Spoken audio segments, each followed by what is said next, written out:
So I'm going to be honest, I've gotten a little bit carried away with training over the past week and my body let me know about it pretty quickly. Let's talk about what I've been doing to get back on track, and at the end of the video, tomorrow as I'm filming this, we'll go and do a track session to find out if all this stuff actually works. Also, just as a side note before we get into the video, although I'm currently training at altitude and that's likely the thing that's tipped me over the edge, all of these methods for getting training back to a place where it feels good work no matter where you are in the world.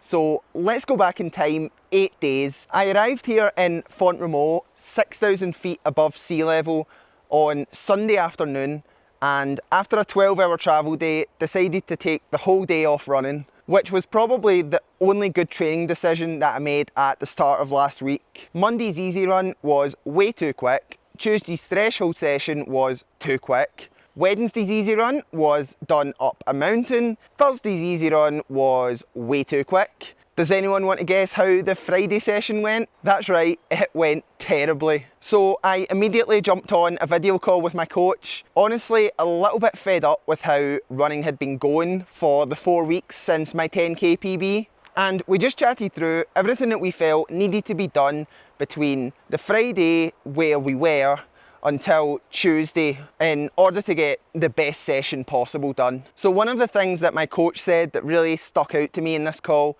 is that I was making ego-based decisions. So the first thing that we're going to do to get things back on track is drop the ego and just jog. Let's be honest, if you're in the position where you're feeling a bit overtrained, it's probably because you've been trying to keep up with other people so that you don't get dropped, or you've been running a little bit quicker than you're supposed to so that it looks better on Strava. You have to stop all of that right now and just do what's best for you long term. If you do still want to run with people, don't be scared to let them go up ahead when the pace starts to get too quick. Personally, I prefer to just jog on my own because there's absolutely no chance that I'm going to get sucked into running too quick, and I can just go completely at my own pace for the whole run. Of the 3 easy runs that I've done since my Friday session, 2 of them have been done on this very flat football pitch, and the third was done on the treadmill. I'm avoiding hills and other people like my life depends on it,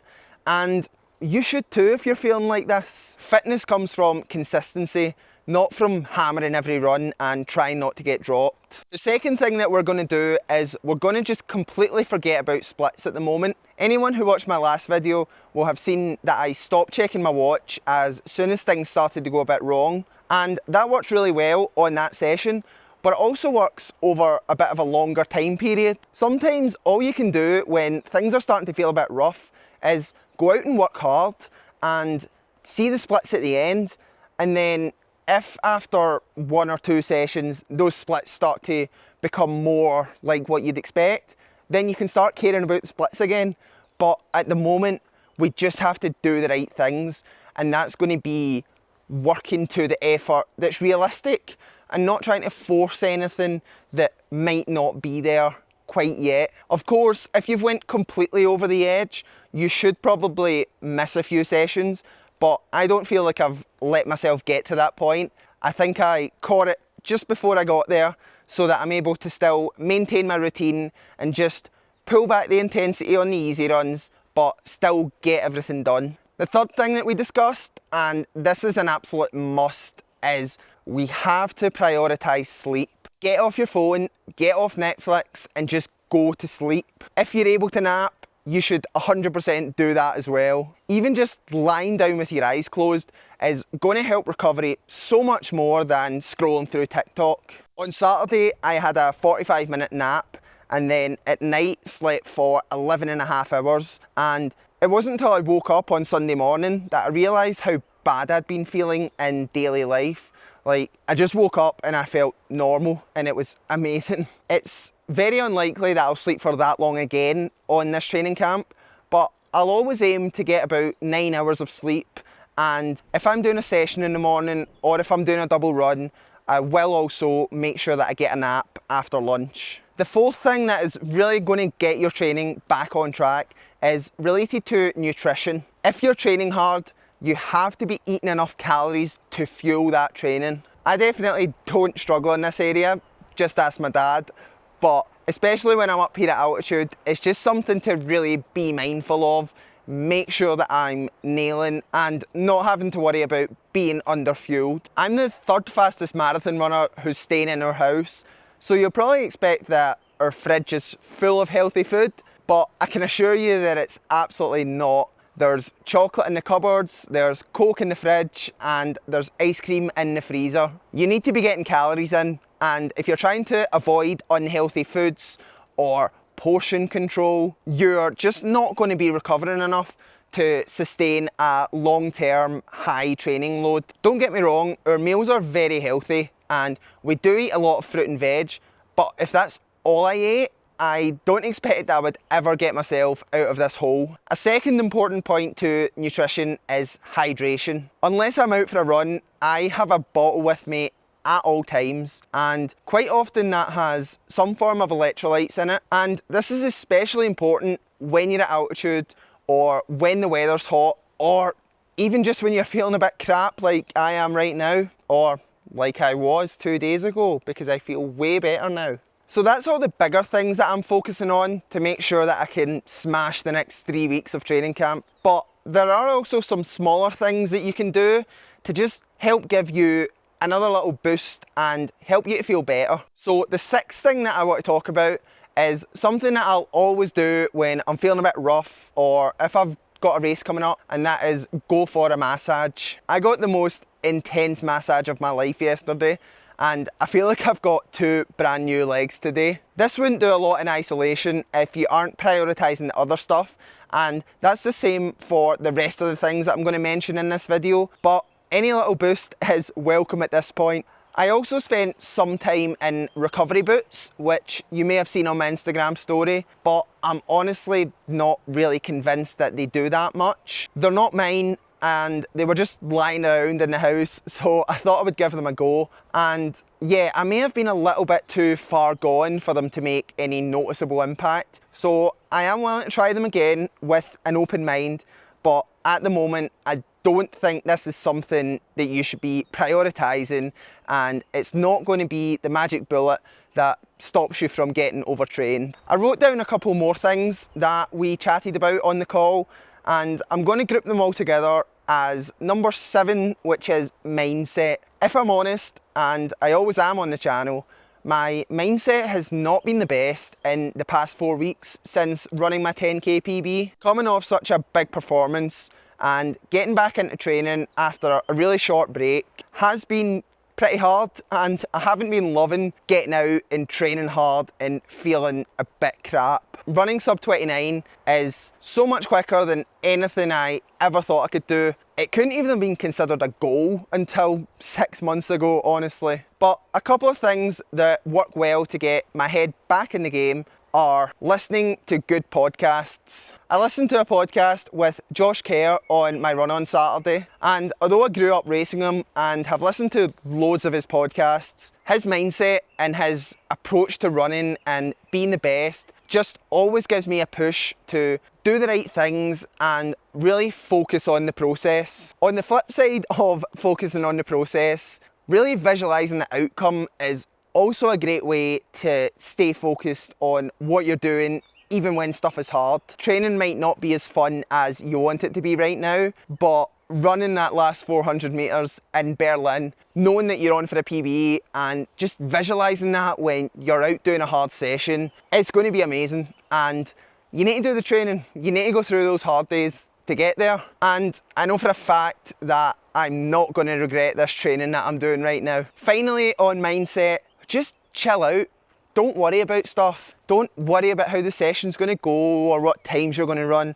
Just have fun and relax. I'm up here with 5 other guys, and if I'm just moping about all the time because training isn't going great, that's just not going to be good for anyone, and it's not going to help me to get to where I want to be. Yeah, hitting good splits and feeling good all the time is cool, but it's never going to come if you just keep forcing it. Enjoy having your accent taken the piss out of 24/7, and at some point you'll be so relaxed that you'll forget how bad training's been going and you'll absolutely smash a great session. Speaking of smashing great sessions, let's fast forward to tomorrow morning where I'm doing 15 by 1k on the track, and we'll see if any of this stuff actually works.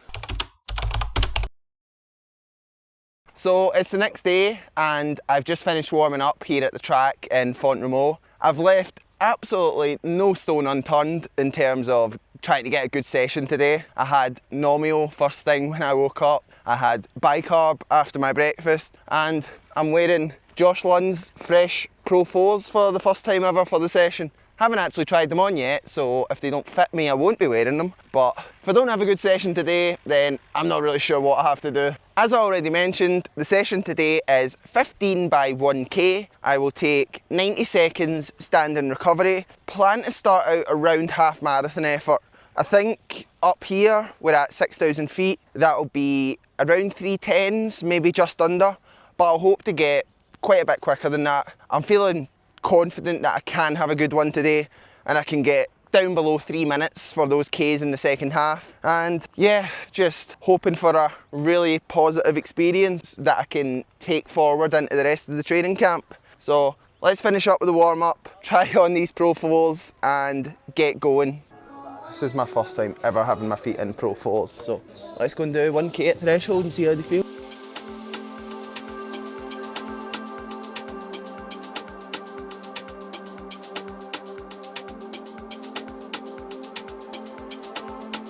I've not actually started my session yet, and I just realised that there I was talking about splits, and one of my pieces of advice was to forget about splits.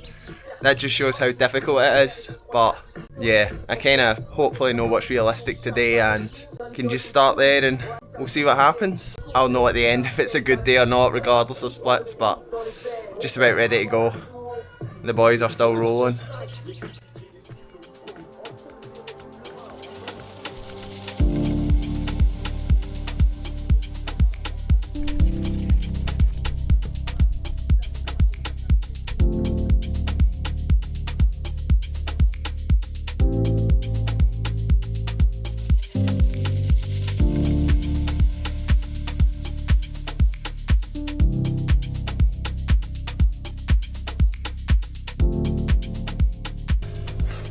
Two reps done, quicker than planned, 3:04 and 3:02, but I feel pretty good. It feels like a reasonable amount of hard.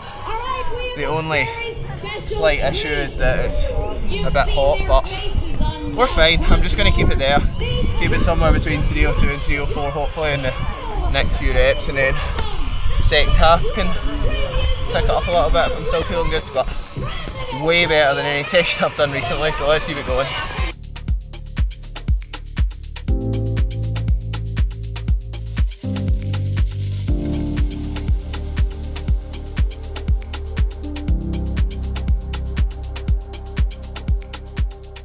Full done. That was the 3 minutes. I'm feeling pretty strong actually. That feels fast enough for just now, but shout out Nomio, Bicarb and Josh Lunn. Feeling good. Another tip is do a confidence building session when you're feeling crap. 1Ks with long recovery are perfect.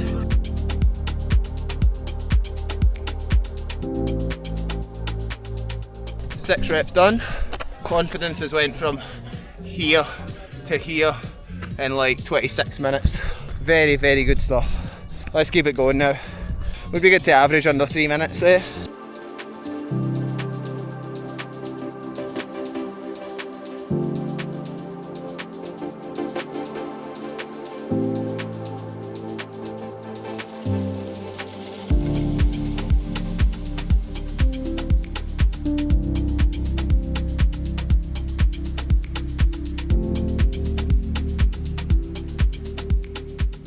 That's 10 done. It's starting to get hard, but that was a 2:56, so I'm not surprised. I'd like to maintain, but even if I slow a few seconds, it's still been a much better day than anything else recently.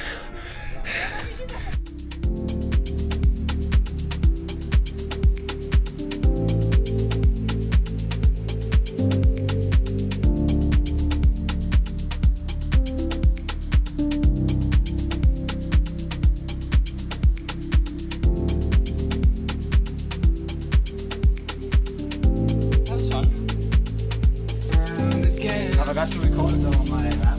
How far are we going? 65. Go on, Ryan.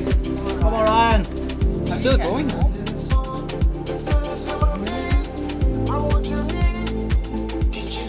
One more to go. It's definitely hard, but it should be running this pace at 6,000 feet. But we're going to get it done now, and that'll be a really, really good day. Let's go.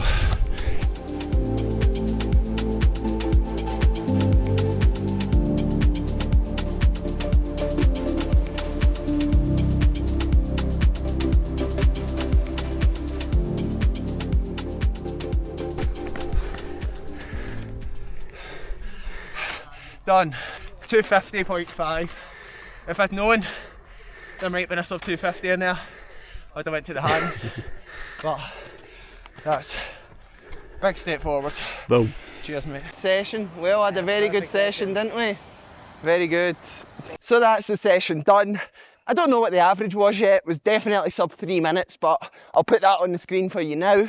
I'm just really, really happy with that. That was a great confidence building session. I really couldn't have hoped for a better set of Ks there. Starting off with a little bit of a lack of confidence. I was never going to start any quicker than that or push any harder in the first half. So that's really the best session I could have hoped for today. And I can say for an absolute fact that I could have not done that session on Friday. So that just proves that good recovery works. All that stuff I've spoke about, the slow, easy runs, the sleep, the nutrition, the hydration, it all works and it all comes together to help your training. And that just feels like a massive step forward and some great confirmation that we're doing the right things. We're on the right track, even though it took a while to get moving. So let's just keep that momentum going now. 3 weeks left of training camp, 9.5 weeks left until Berlin Marathon. And if you want to follow along on that journey, subscribe and I'll see you next week. Cheers.